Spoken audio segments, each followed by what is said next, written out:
night over to join another group in a little town, and we had to go across the river. And we went across there in paddle boats.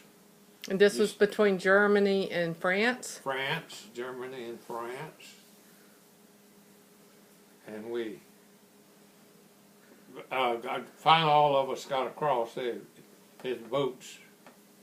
And there was about 20 or 30 of us that went up in, and they already had places dug out about 6 foot deep, so you could walk a line around and they couldn't see you off at a distance.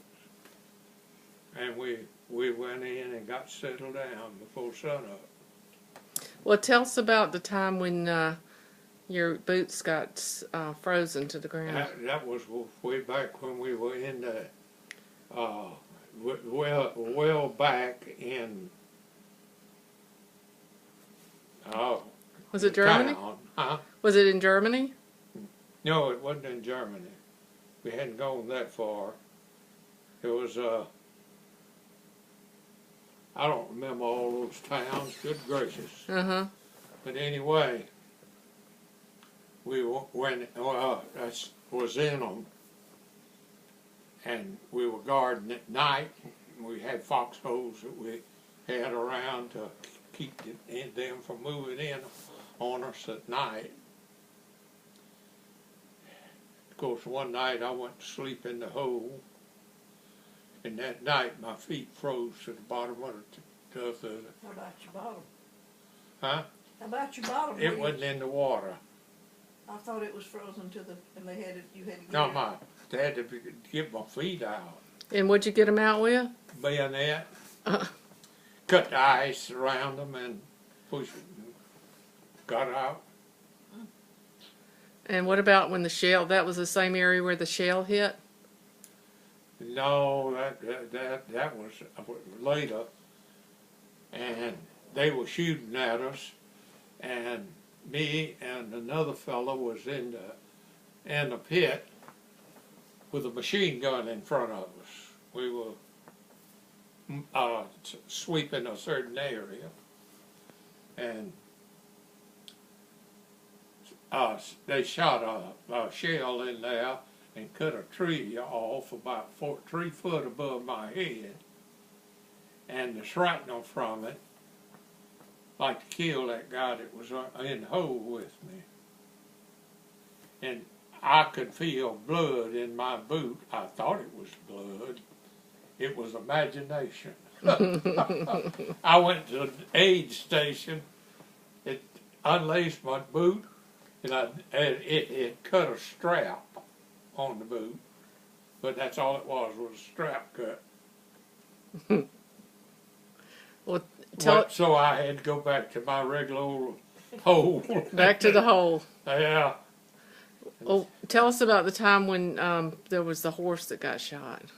What? The horse that got shot. There was a lot of horses and cows and whatnot in that same area. And we went on around, and every now and then you'd hear somebody about ready to shoot a horse or something that was walking at night, and he couldn't see what it was. He'd tell it to halt, and it didn't halt. That was a bad night. Everybody was scared to go to sleep. Scared we're gonna get shot by our friends. Oh, Yeah, Lord, it was right in the edge of a town. I don't remember the name of the town. But the next morning we went on in it, and that was the last battles that I was in. And we would really have a battle there. They was ready to give up, all of them. Well, and how did you get over to the war? Didn't you ride on the QE2 or Queen Elizabeth? Queen Elizabeth. Uh-huh. I rode the Queen Elizabeth to Glasgow, Scotland. Uh-huh. From Glasgow, Scotland, we got on a train and carried us down right to the beach down there, and about a week later, they put us on a boat to carry us across to France. Mm-hmm. And we went over there, and it wasn't long before they had a pretty good battle, the 94th Division, and they come up and thought we would be good help for them, so they took us up. And we went in that group from then on, and then I had went over there so late they wouldn't send me back with the rest of them. They sent me down to be with another group that had come over from America, Uh-huh. and we stayed there about 3 weeks, and then they decided they'd put us on a slow boat from Europe.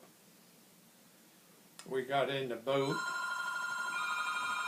and we went down off of the coast of France, and the boat stayed there in the area Uh-huh. because the water was so rough. It was one of these boats they made during the war Uh-huh. to, the Troop carrier? to carry troops from one place to the other, Uh-huh. enclosed. And we didn't want to get out in the deep sea with it. Oh, yeah.